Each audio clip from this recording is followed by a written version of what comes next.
The morning sun had barely climbed above the rooftops when my life shifted in a way I never expected, not with thunder or chaos, but with a soft truth delivered in a trembling breath that stayed with me long after the sound faded. The city was awake, birds cutting through the pale blue sky, shop shutters rising, tea kettles whistling in distant kitchens, and somewhere in that ordinary daylight moment, I realized how lonely a person can be even when surrounded by life. That was the moment I understood that some sentences are not spoken to be heard, but to be felt, and once felt, they change everything. If you believe in kindness, second chances, and the quiet miracles that happen between ordinary people, please take a moment right now to like this video, comment your thoughts, share it with someone who needs hope, and subscribe to the channel Kindness Wave. Your small action helps stories like this reach hearts that are still learning how to heal. I had built my life carefully, brick by brick, after losing what mattered most. My days were structured, predictable, safe.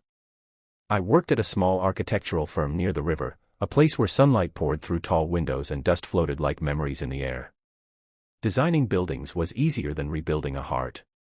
Structures followed rules. People did not. I lived alone in a modest apartment with a balcony that faced east, so every morning began with light. I told myself I preferred it that way. Solitude became a habit, then a shield. Friends drifted away over time, tired of my polite distance, my constant excuses. I wasn't unkind, just closed. Grief had taught me how fragile happiness could be, and I had learned my lesson too well. Her name was Samira Halim, and she arrived into my world the way rain does after a long drought, quietly at first, then all at once. She rented the small room upstairs from an elderly couple in my building. I noticed her one morning while watering the balcony plants, her scarf catching the light, her expression distant but gentle. There was something familiar in her eyes, the look of someone who had learned to endure rather than expect. Over the weeks, our paths crossed in small, almost forgettable ways.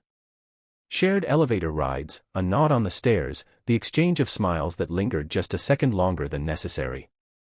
No words, just recognition. Samira worked at a nearby public library, a place filled with the soft sound of turning pages and the unspoken weight of countless stories. I found myself going there more often, telling myself it was for the quiet. Sometimes I would see her arranging books, her movements careful, as if each one mattered. Daylight filtered through tall windows, painting patterns on the floor, and I wondered what story she carried with her, what chapters had shaped that calm sadness she wore so well. Change came slowly, as it often does. One afternoon, a sudden rainstorm trapped several of us under the library awning. The city shimmered, wet and alive, and for the first time, Samira and I spoke.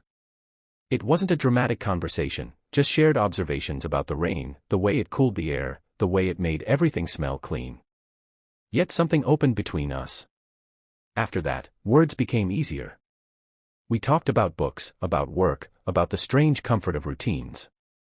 Still, we avoided the deeper questions, the ones that could expose old wounds. Samira carried a quiet burden. I could see it in the way her smile faltered when the topic of family came up, or how she checked her phone with a mix of hope and dread. Eventually, she told me about her father, a proud man whose health was failing, who worried more about her future than his own pain. He wanted her settled, safe, married. In his mind, love was security, and security was survival. She felt torn between honoring his wishes and staying true to herself. Her past had left scars, a marriage that promised protection but delivered confinement. She had walked away with nothing but her independence and the determination to never feel small again. As weeks turned into months, our connection deepened. We shared meals, laughter that surprised us both, long walks along the river under the open sky. Everything happened in daylight, as if the sun itself was a witness to our growing trust. I found myself looking forward to mornings again, to the possibility of seeing her, of sharing another simple moment. She brought warmth into spaces I had long considered cold and finished. Yet fear lingered. I had lost once, and the thought of opening my heart again felt like stepping onto thin ice. The day she told me about her father's words, the city was bright, almost painfully so. We sat in a small park, children running past us, life unfolding loudly around our quiet corner. She spoke softly, eyes lowered, explaining the weight of expectation pressing on her chest. It wasn't just about marriage, she said, but about belonging, about not disappointing the men who had raised her. In that moment, I saw not just her struggle but my own reflection. I, too, had been living to avoid pain rather than pursue joy. Something inside me shifted. The walls I had built began to crack, letting light through. I realized that love did not have to be a cage. It could be a choice, a partnership, a shared shelter from the storms we had both endured. I didn't make a grand speech or a dramatic promise. I simply offered what I had, what I was. A place to stay, not just physically, but emotionally. A chance to build something honest, together, in the open daylight. From that day on, life changed in small but meaningful ways. Samira moved in, not as a solution to a problem, but as a step forward we chose together. Mornings became shared rituals, tea on the balcony, conversations that drifted from practical plans to quiet dreams. The apartment filled with life, with books and plants and laughter.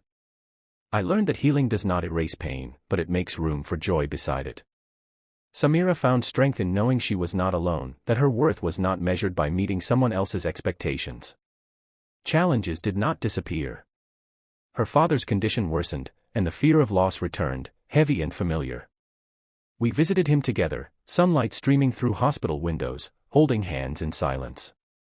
He saw in our eyes something he had hoped for, not obligation, but genuine care. The relief on his face was enough. When he passed, grief came, but it was different this time. It was shared, supported, softened by love. As seasons changed, our story continued to grow.